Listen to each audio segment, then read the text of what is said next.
Welcome everyone to this video. Today I'm going to show you my 2004 Dodge Ram 3500 HVAC box rebuild. While I was working on this project, I had an idea about installing a cabin air filter.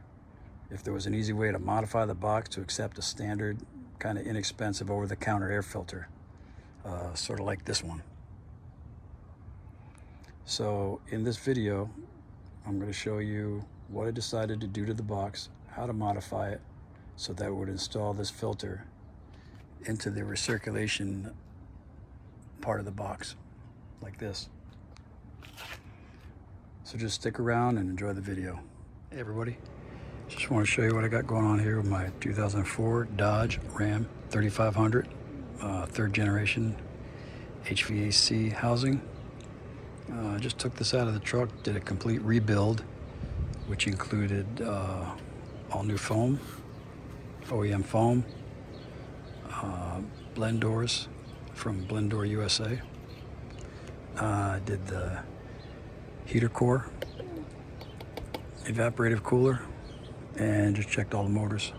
Make sure all the actuator motors work correctly. While I had this thing out, I was thinking about installing some kind of cabin air filter. So I started looking at some of the forums, see if I could find some information anybody has ever tried to tackle this. And I saw one guy who actually broke out the grill in here with some pliers while I was in the cab, and tried to shove in a 1/4 inch HEPA filter he had made, especially for that opening. And I didn't really care for that. I actually like to try to get something like this. This is a factory filter, so it's something that would be, I think, more substantial than just some thin piece of foam. So I ended up cutting this grill out, and I also trimmed this face down about 3/16 of an inch, smoothed it over so I'll be able to get in and out of there easily. While I did those, I took this housing off, and between the housing and the motor there's a spacer. It's kind of like a throat-shaped circle to force the air into the blower motor, kind of like a Venturi looking thing. But anyways, what I did was I cut that down low enough so I could actually install this 1-inch filter. And it comes in and out through this hole, so it's something that I'll be able to change while it's installed in the truck. Just take out the glove box and reach in, pull this one out, put a new one in. I'm going to take it apart and I'll get back to you and show you the piece that I had cut. I also want to let you know, guys, that the reason why I'm doing this video is to give people more information and maybe opportunity to change their existing third generation HVAC box to be able to have a cabin air filter. My truck is 04.5, the high output diesel, so I believe the truck is well worthy of having something like this.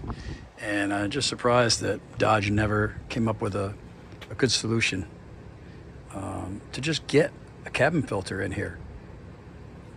So if you like this video so far, I'm new to this, so just please give me a thumbs up, a like down below, and hopefully if you enjoyed this, then I have more things that I've got going on, and I'll get those uploaded for you too. Thanks.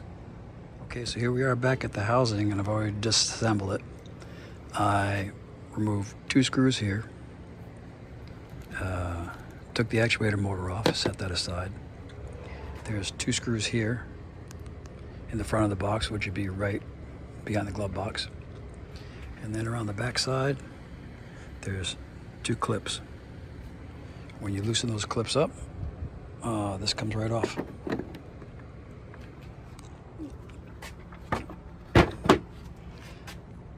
So as far as the modifications I made, I took a very sharp razor knife and I cut this grill out. You'll see it's mounted right here like this. cut it out very carefully. Just check the edges, make sure they're not sharp. And then I also cut this down about 3/16, so it'll be easier to reach in later when I'm trying to change filters. Cutting this doesn't affect anything because the blend door hits down about another 1/2 inch below this when the blend door closes to let air from outside come in. It's still okay. It seals good. So those are the two things I modified, and the last thing I modified was this ring. Now this ring sits on top of the motor, something like this. From the factory, it's another 5/8 taller.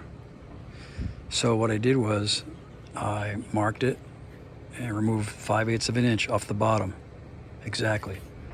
And when you set this back in, now that creates enough space on top for this new cabin filter.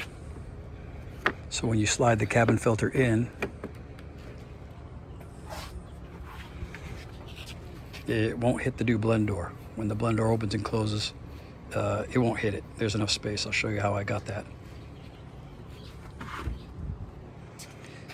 And this cabin filter is a STP CAF 1807P. And this is just a standard filter for Ford Mustang. I believe it was between 2005 and 2014 is the years that it'll fit. It was like 20 bucks.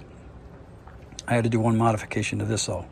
So when you purchase this, I believe it was 8 by 7 by 7/8 thick.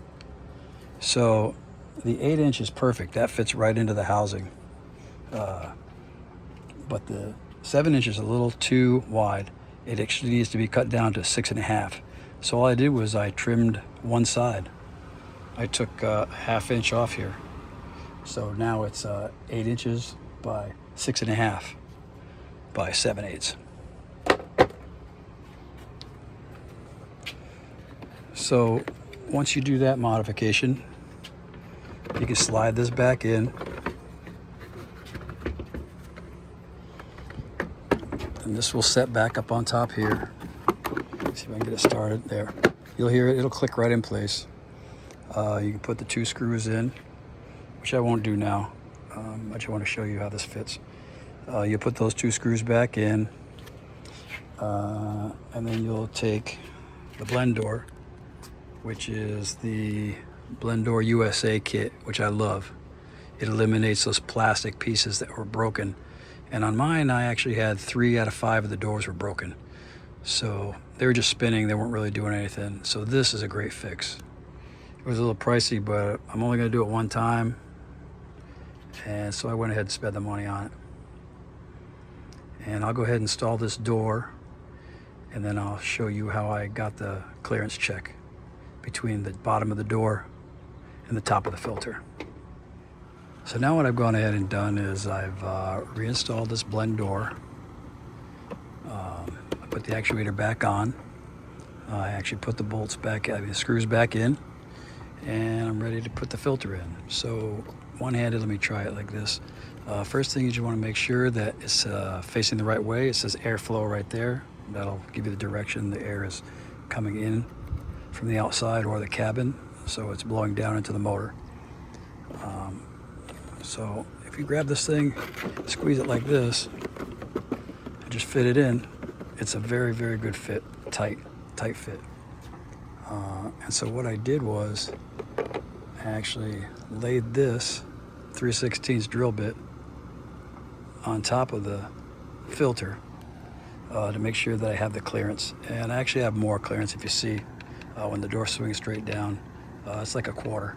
So there's not going to be any issue with this hitting the filter. And it seems like I should be able to just reach in once this is mounted back in the cab, and I take the glove box door off. I should be able to just reach in, grab this thing, and pull it out. No problem. That's about it. That's about it, guys. I just wanted to show the progress on this thing and how it fits. and now I think I'm very happy with it. Now I'm going to take this whole unit and reinstall it back into my truck, and I'll let you know how everything works. Thanks. So before I end this video, I have to say something about BlendoorUSA.com. This company is one of the few companies I've ever dealt with where I could actually pick the phone up, call, and talk to the owner and tell him what I got, what I need, what's going on. And he actually answered the phone. His name is Chance. Great guy to talk to. I actually dropped the ball when I ordered my kit the first time. I made a mistake and chose the single zone kit instead of the dual zone. And I had to call back and let him know what was going on when it came in. And he was like, no problem. Just put it back in the box, send it back to us. Order yours right now. And when you send that and I receive it, I'll refund you the money. And that's exactly what he did. He got the Blendoors back. I got my new ones. I'm very happy with the service. Also very happy with the quality. I mean, the quality of these parts are unbelievable. I'm so happy that I did this. So all the plastic arms you replace with his aluminum machined arms, right? They're beautiful. Very happy with that. So I had to at least say something about that company. Dealing with them was a great experience. And so this is pretty much it. And anybody who liked this video, or if you like this install, or any other questions or things you want to know about, feel free to just leave me a comment, and I would appreciate it. Thanks very much.